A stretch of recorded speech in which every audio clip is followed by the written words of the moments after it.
Welcome to DMI 100 Unit 5. In this unit, you're going to learn how to edit your music, fix your mistakes, and generally make it sound better. For the purpose of this demonstration, we're going to go back and use the same little jazz version of Mary Had a Little Lamb that we did. The first thing that we want to do, though, is mute that last crappy little vocal so we don't have to listen to that anymore. And here's what this sounded like, just to remind you.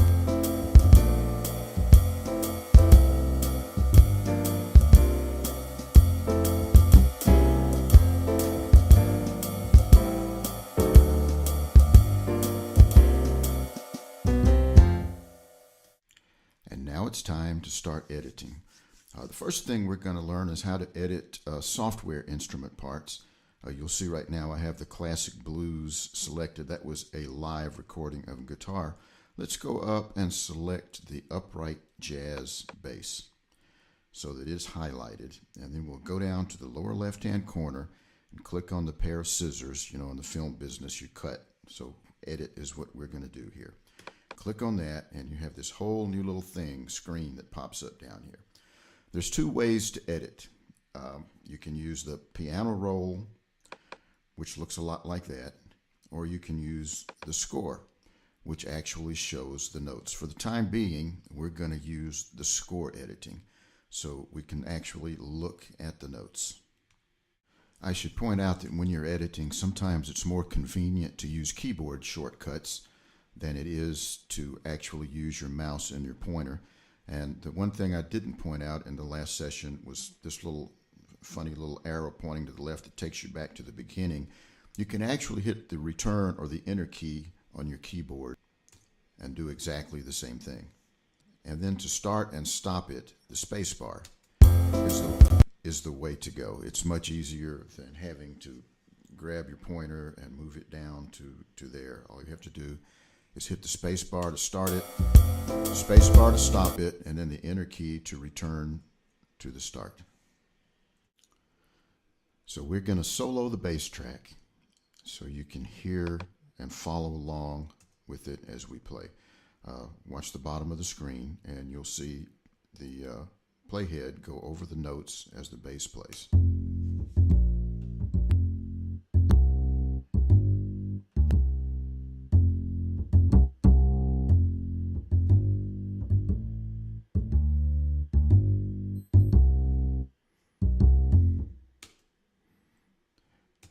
Now, the most obvious thing that you can do with this is change the pitch.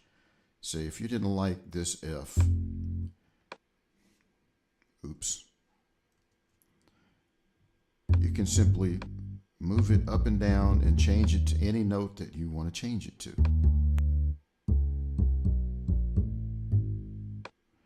So it would sound like this. Obviously that's a wrong note, so we don't want to leave it there. We'll put it back where we found it again. F natural, there you go. Other things that you can do here, you can, as you see, you go to the left where the clefs are. If you want to change the clefs, you can do that right there. If you want to change the pitch of, say, this whole track, for example, you can see it's in F right now. If you want to raise it 3/2 steps, if you watch this little number right here, you'll see every time it goes up, it's a 1/2 step. And the whole track goes up.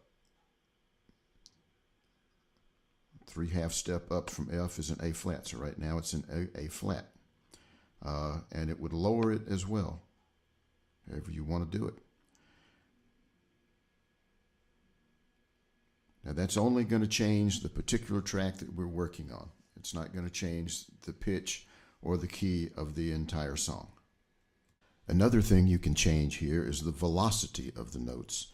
For example, if you click on a note and you look at velocity over here on your left, velocity is defined in music as basically how hard you strike the note. In this particular instance, this note is at 91. If you want to make it harder, it'll go up to 127. So you can click it. You can tell that it's harder there. If you go down, it's softer. And you can do that with pretty much every note. If you happen to hit one note really too hard or really too soft, you can always change that. Another thing you can do here is make the notes longer or shorter. We'll pick on this F right here again. We're going to click on it and you'll see this long tail that's at the end. If you want to make that note longer, just move it that way and it makes it longer. If you want to make it shorter, oops, let's go back and get that tail and we'll move it all the way back over here, and we've now made that note shorter. Now let's try to put it back about where it was. It was read almost to that note. Something that's sometimes a little bit hard to understand is the concept of quantizing. That's what this lower left-hand box right here says, quantize note timing. Quantizing basically means that if you put a note in slightly the wrong place, then the program will be able to put it in the right place for you if you ask it to. Now, quantizing is usually done over the entire track of a song or over a particular section of it. For example, the default in GarageBand is to do the entire track. And let us say for a minute that we wanted to, you can see that we have no quantizing set on the bass part right now, but suppose we wanted to do something that's just going to sound weird. Let's quantize it to quarter notes. This way you can certainly tell something's been done to it. If you look at it here, you'll see that it's put all the notes on a quarter note beat. And if you play that back, it sounds kind of odd.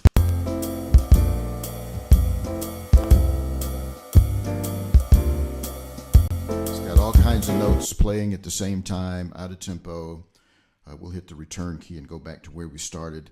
A great little key to hit in this is Command Z. It will usually undo the last thing that you did. And the last thing we did was quantize that to quarter notes. We're going to hit Command Z, and it's going to unquantize it. So why don't we quantize this to eighth notes? And what you'll hear now is it's going to play straight eighth notes instead of da da da da da. It's going to play da da da da da da da da eighth notes straight up, which is not a swing style at all. But listen to it and see if you can tell. Boom, boom.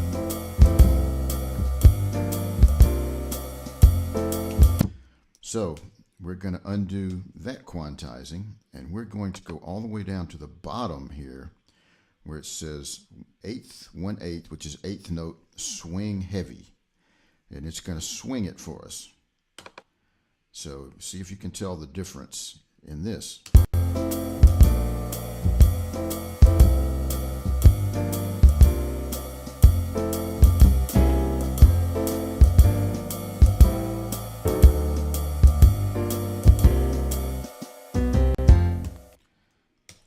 So that's quantizing.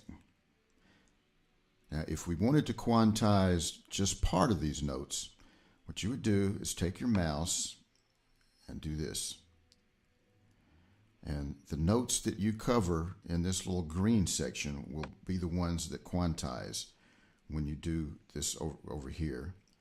Or if you want to quantize just particular notes, instead of doing that whole section, if you do this, you'll see only the notes that turn green are the ones that are going to quantize. And if you want to select just random notes to change, the secret to that is shift click. Hold down the shift key and click on your mouse button, and it'll just select the ones that you particularly want to change.